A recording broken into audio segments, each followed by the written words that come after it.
What is going on, everybody? Man, Mike is back with another video. Back here to talk about video games in general. Does it feel like it's been a little slow to you, or is it like the calm before the storm? Because we know what's coming right on the horizon on the other side. So before we get into it, if you guys haven't already, make sure to like the like button, subscribe to the channel, hit that notification bell so it's my videos on my occasional live streams. So we sit back, check, see what's cracking. Now let's get into the video. Now, what do I mean by the calm before the storm? We know we had some fire early on in the year, right, with Jedi Survivor, right? You had your games that's kind of scattered. Final Fantasy 16 came out. You had some good things going on my end. I platinumed Survivor, and I started trying to play Mass Effect, and I didn't realize I was going to start trying to get into the nitty-gritty with the side stuff. But it's been interesting playing the first Mass Effect. So that's what I've been doing on the back end, because NBA 2K23 has been tripping, and the next game I may play is either DMC5 or Alan Wake, because Alan Wake will be coming soon. But, and I don't have an Xbox, so is it worth getting? I know Starfield's coming out. I'm interested in Starfield, my bad. I'm interested in Starfield. I mean, hey, Star Fox was fire, you know what I'm saying? Super Smash Bros. Awesome, man. But as I was saying, I think we're in the calm before the storm, because as we know, Starfield also went gold recently, and we also know that games are starting to space themselves out from one another because we have some behemoths dropping, and no one wants to get caught in the crosshairs from the strays that Spider-Man 2 and Starfield and potentially Alan Wake 2 will be firing at everything nearby. So with that being said, is it slow, or is it just the calm before the storm? And I think it's the calm before the storm, because this year, much like last year, gave us great content. Great content. Great content. Great content. Horizon Forbidden West, God of War Ragnarok was last year.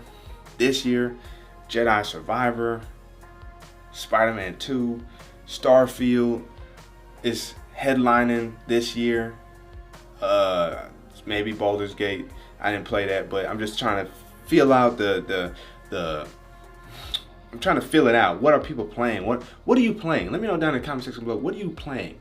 I know sport games usually never in really a discussion like that. Although I will say Madden 24 looks fire. That's a game that I feel like I may have to jump back into. It's been a while. I miss Madden. I want to run it up on somebody. You know what I'm saying? But I need to know, what are you guys playing right now? Because, and if you're not playing anything and you're just patiently waiting, let me know down in the comment section below about that as well. Because aside from trying to play Mass Effect, because I still haven't bought an SSD for my PS5 yet. I know, don't punish me. But I'm trying to play like the Mass Effect or the Alan Wake remaster and potentially DMC, if just to clear storage space, so when something big drops, I can play it. Or if I want to re-download like God of War, replay it, you know, New Game Plus, or download, re-download Jedi Survivor and continue my New Journey Plus mode that I stopped like midway through. Because keep in mind, Jedi Survivor is different when you use them skills on New Journey Plus. Bosses are easier, but a group of stormtroopers and enemies in general, much harder. Much harder.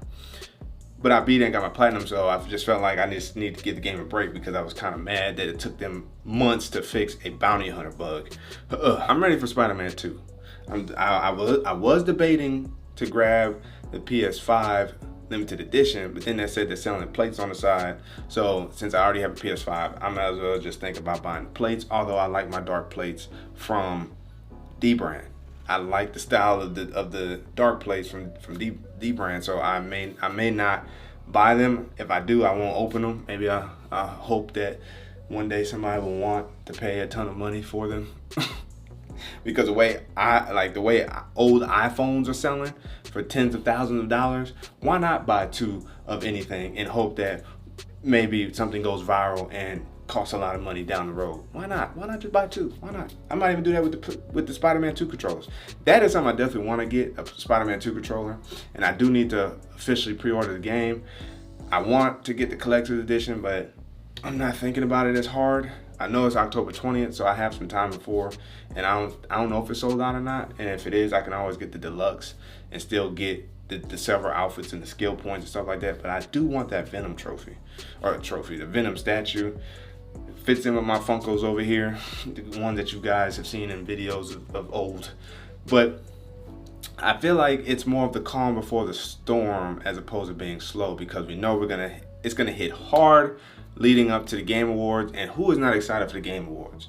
Like, Jeff Keighley has taken over gaming by storm with Summer Game Fest and the Game Awards, bringing even more validity and confirmation that video games is where it's at. Video game story is where it's at. And we got to see that with The Last of Us doing very well in live action television form.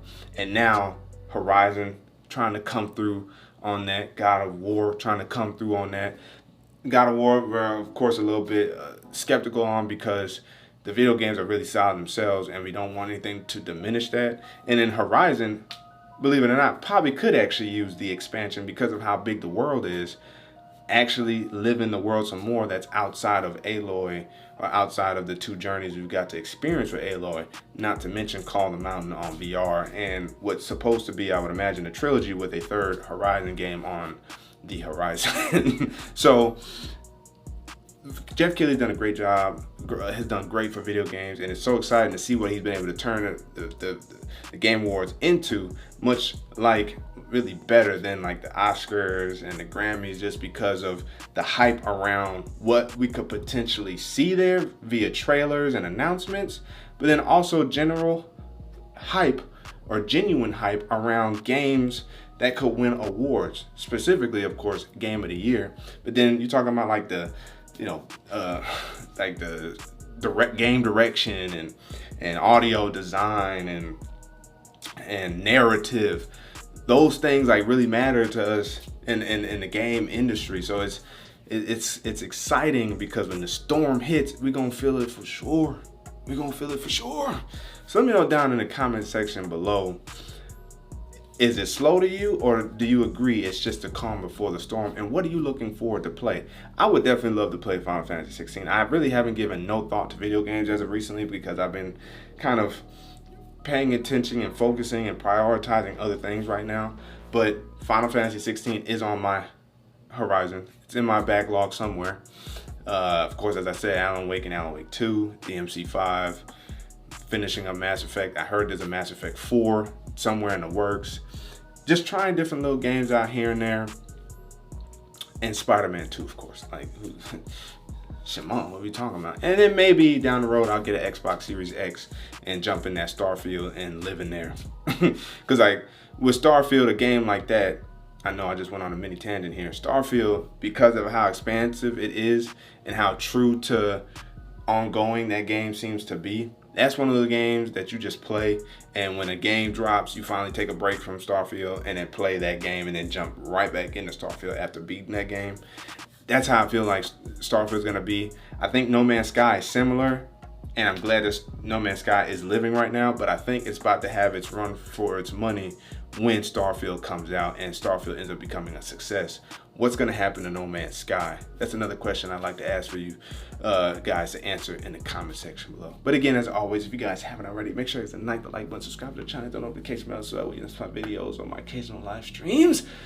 So that way we can sit back, check, see what's cracking. With your man Micah signing out. Until the next video.